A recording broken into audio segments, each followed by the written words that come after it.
for you this lesson from Unity of the Keys Spiritual Center.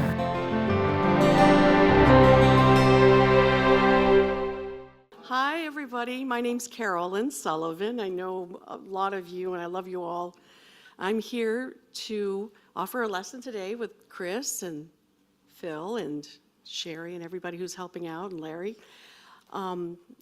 Today we decided to do a very special lesson about James Dillet Freeman. He's the Poet Laureate of Unity. And you know, I'm one of those people who have such a keen interest in spirituality, and that's probably why I work here.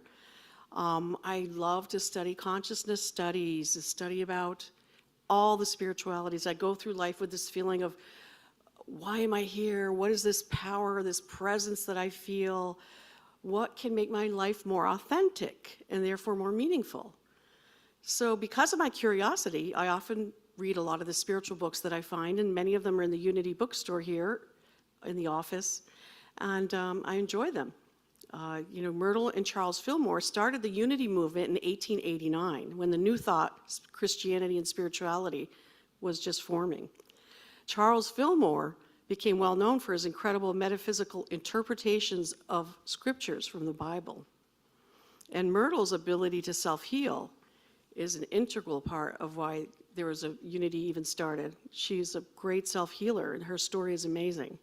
They were both prolific writers, and they believed in the power of prayer.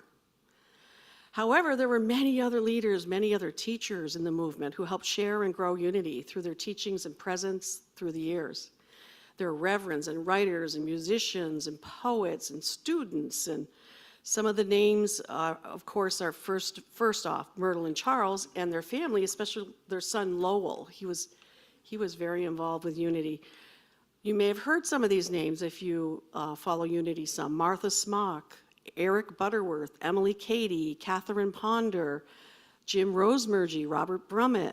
And there's so many more. I really hate to start naming them all because I know I will forget some important people.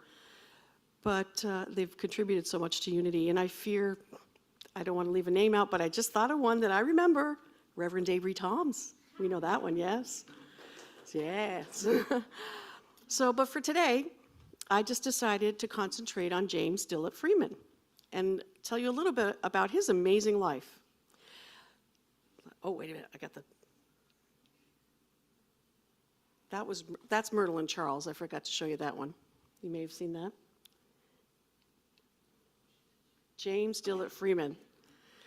So a couple of weeks ago, I was doing Tuesdays at 2, is where we do a 10-minute prayer on Tuesdays at 2 p.m. You can join in on Zoom. It's on our website. And I thought, well, what prayer should I find this week? So I was searching. I found the poem I Am There by James Dillet Freeman. And after I read it, I thought, well, that's really nice. And I looked more into his history and bio, and I thought it was fascinating, and that's why I thought I'd share that with you today. So James Dillet Freeman was a poet, author, and lecturer who had a long and influential life and career with the Unity movement. I can't tell you everything about his life because he lived to be 91, so don't worry, we'll get out of here. But I'll touch on a few things. He was born in 1912 in Wilmington, Delaware, and he adopted the name James as a child. His birth name was Abraham Freedman, and then later he changed his name to James Dillet Freeman, and it was his pen name. The family moved to Kansas City, Missouri. That's where Unity Village is, right near there. When he was 10 years old, he moved to Kansas City, and he received his education there. Freeman began writing poems while in college, and several of them were published at the time before he graduated from the University of Missouri in 1932. James Dillet Freeman was invited to work at Unity by Myrtle Fillmore. In 1929, he was in college, and he continued to weave his spirit into Unity for the remainder of his life. He was a writer for the Unity Daily Word publication. He went on to head the minister training program for many years, and he was actually one of the ones who helped to create and launch that program. Later, he served as Unity's Board of Trustees and as the first vice president of the Unity School. And he was the director of Silent Unity, the worldwide prayer ministry, for 13 years, and then before he retired to focus on writing and speaking. He retired in 1984. James Dillet Freeman transitioned in Kansas City, Missouri, near Unity. in 2003 at the age of 91. Now, James proudly proclaimed on many occasions that he was never joined a specific Unity church. He was reveling in his independent nature, personifying a spirit present throughout Unity and the entire world of New Thought, the spirit of independence, individuality, personal liberty. And he was, however, given an honorary unit ordination in 1944, and then he earned one in 1966. Freeman was a prolific author. In 1948, he wrote The Story of Unity. That's this book right here. This is the first book to describe the growth and development of the Unity movement, and he's the author of more than a dozen other popular books. He was also a dynamic lecturer and speaker who was in great demand. He traveled across the United States and Canada, all through Europe, the West Indies. He oftentimes appeared as a guest on radio and television programs, too, throughout North America. But it is his poetry that caused him, there's that book, Story of Unity book. There's Unity Village near Kansas City. His poetry is where he received the most acclaim. Many of his poems and affirmations were sold to major card companies such as Hallmark, and his poetry has been read by hundreds of millions of people across the globe. The universal appeal of his work prompted translation into 13 languages. Freeman's poems, The Traveler and A Blessing for a Marriage, are frequently read at funerals and weddings, respectively, and two of his most famous poems were taken to the moon. James Dillet Freeman usually wrote about life and God, and one of his main themes is that God is there for him no matter what, in a good situation and in the bad, and that was a very main theme that you'll see if you read some of his poems. One of the Unity statements is, Unity honors all pathways to God. So that got me thinking, all pathways. So that means one can choose their own pathway to understanding of God. Everyone has a unique pathway. How many people are on the earth right now? I Googled it. There's over 8 billion people on the earth. So that could mean there's maybe 8 billion pathways to God or more. It's a very personal journey. And Unity teachings remind us of that it's not a one-size-fits-all doctrine with rules. It's very personal. Unity teachers guide us to understanding this by drawing from Scripture, from Jesus as the way shower, as the teacher, from all the religions, history, from philosophy, and through sharing with us every week about the power of prayer. Thus, they are allowing us to connect fully with our own God, with our own vibration, with our own source of energy, with our own love, our own truth. In Unity, God is not separate, but the divine life, love, and wisdom and power expressing through all creation.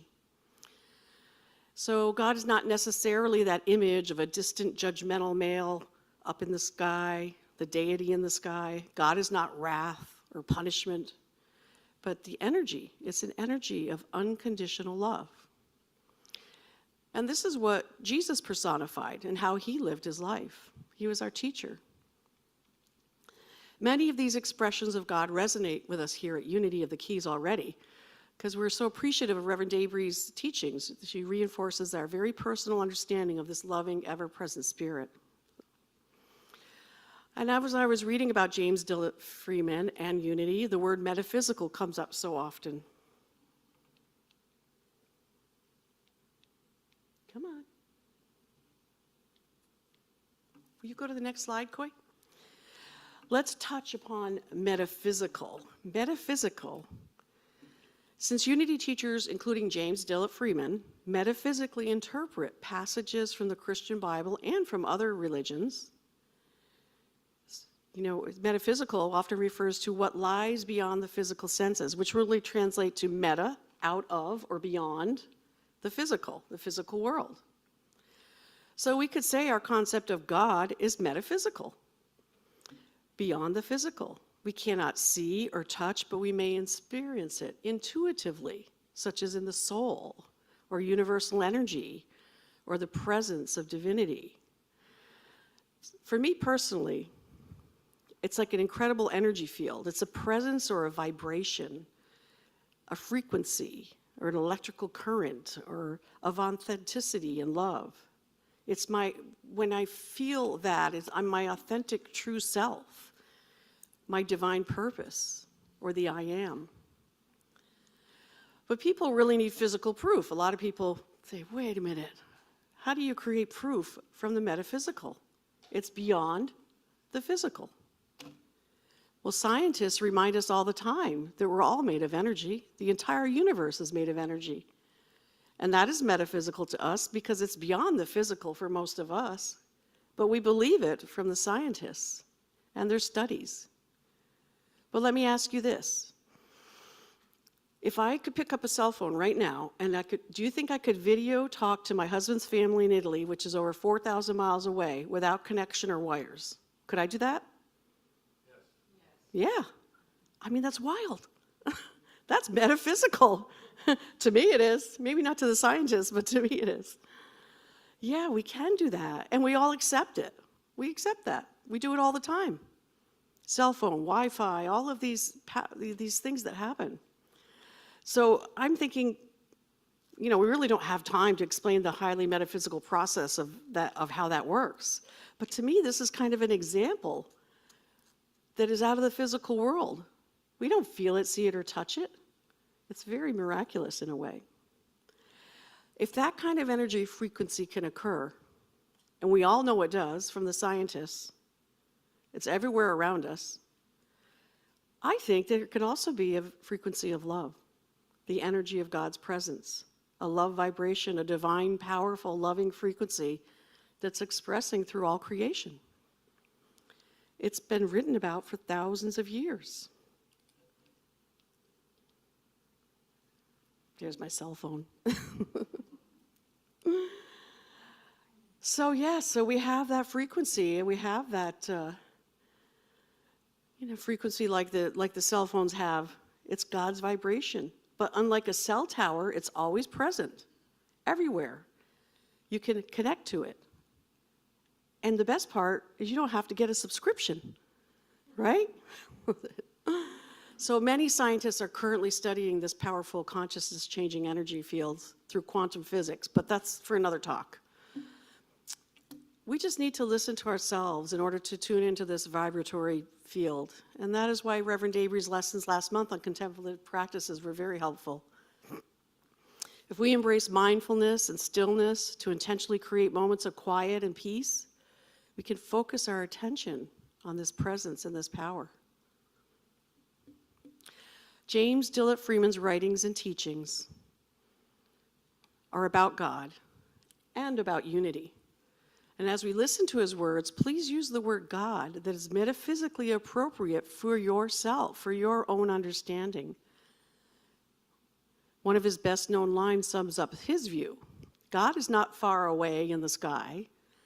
God is the power within you, the life within you, the love within you. James Dillet Freeman had the distinction of two of his prayers going to outer space to the moon. Uniquely, he's the only one that has two prayers to the moon. His 1941 prayer for protection was taken aboard Apollo 11. He wrote it in 1941, but it was taken in 1969 by Buzz Aldrin on Apollo 11 and left on the moon. His poem, I Am There, written in 1947, was placed on the moon by James B. Irwin during the Apollo 15 flight on August 7th, 1971. The poem, I Am There, was written while Freeman's first wife, Catherine, was very ill with cancer. And in his grief, he heard an inner reply, "Do you need me? I am there." So now I want to invite our friend Wayne Gorowski to recite Freeman's poem, I Am There. Welcome, Wayne. Thank you, Carolyn. Do you need me? I am there. You cannot see me, yet I am the light you see by. You cannot hear me, yet I speak through your voice. You cannot feel me, yet I am the power at work in your hands. Only in absolute stillness, beyond self, can you know me as I am, and then but as a feeling and a faith. Yet I am there, yet I hear, yet I answer. When you need me, I am there. Even when you feel most alone, I am there. Even in your fears, I am there. Even in your pain, I am there. I am there when you pray and when you do not pray. I am in you and you are in me. Though you may not see the good, good is there, for I am there. I am the law on which the movement of the stars and the growth of living cells are founded. I am the love that is the law's fulfilling. I am your assurance.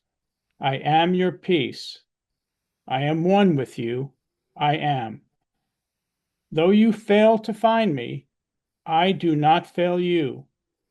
Though your faith in me is unsure, my faith in you never wavers, because I know you, because I love you. Beloved, I am there. Thank you, Wayne. Thank you, Wayne. So as we remember James Dillet Freeman, we find that poetry and prayer are not just words on a page. They are vessels of spirit. And his legacy shows us that when words come from the heart, they can travel across the world. They can touch countless lives, and they can even ride the wings of a rocket into outer space. Perhaps you may whisper this James Dillet Freeman prayer to yourself whenever you gaze at the moon, remembering that this prose is upon that surface.